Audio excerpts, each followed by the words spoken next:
On March 16th, the Michigan Catastrophic Claims Association announced they are once again raising the assessment on our citizens another $30 annually.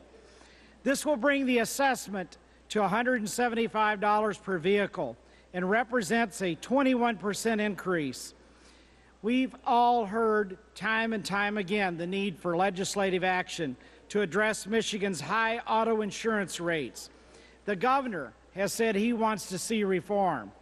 I think they were all in agreement that this is a pressing problem in our state. Unfortunately, like so many other issues of late, the debate and public discourse surrounding this issue has been skewed by corporate interest with financial statements at stake. The insurance industry spent nearly $250,000 just last year in their efforts to lobby for proposed changes to our no-fault insurance system. Yet the legislation they're passing does virtually nothing to drive down the actual costs of providing auto insurance and instead removes important protections from Michigan drivers. For true insurance reform, we need to look at the Michigan Catastrophic Claims Association and how it operates. Since 2000, the MCCA has raised its annual assessment per vehicle from $5.60 to $175 per registered vehicle, an increase of over 3,000%, without having to explain whether these increases are necessary. The financials of the MCCA are not public, they're not subject to the Freedom of Information Act, and their board meetings are not subject to the Open Meetings Act. All of the voting members of the board represent corporate insurance companies. Could I have some order? Members, please. We'll keep the noise down in the chamber. Thank you, Mr. President. All the voting members of this board represent corporate insurance companies.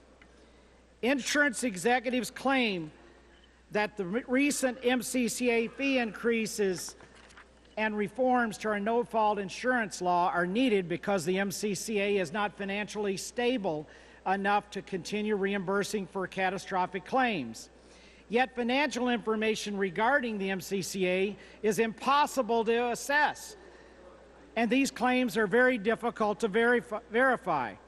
It's been estimated that the MCCA controls substantial assets, yet legislation that would require the MCCA to be subject to public scrutiny has sat largely ignored over the past year and a half. Early last year, I reintroduced legislation to add accountability and transparency to the MCCA rate determination process. Senate Bills 74 and 75 would add one more member representing the public to the MCCA board.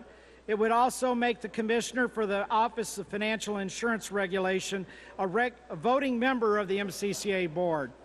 It would also make the MCCA board subject to the Open Meetings Act and the Freedom of Information Act, which would require decisions regarding rate increases be made at public meetings and that financial documents must be made available upon request. It would also require that an independent certified public accountant appointed by the Commissioner conduct an annual audit of the MCCA and report to OFER and the House Insurance and Senate Insurance Committees their findings. And it would also permit the Insurance Commissioner to approve any MCCA premium amount that the Insurance Commissioner believes is excessive. It's past time for Michigan to enact meaningful reforms to our auto insurance system. Insurance company CEOs should not have free rein to hike MCCA assessments without proving they're justified. Every day that we wait for this legislation to pass, Michigan residents will continue to have more money taken from their pockets without oversight. I strongly urge that this legislative body take action on this legislation that would provide meaningful reform, and I'd request that my comments be recorded in the Senate Journal.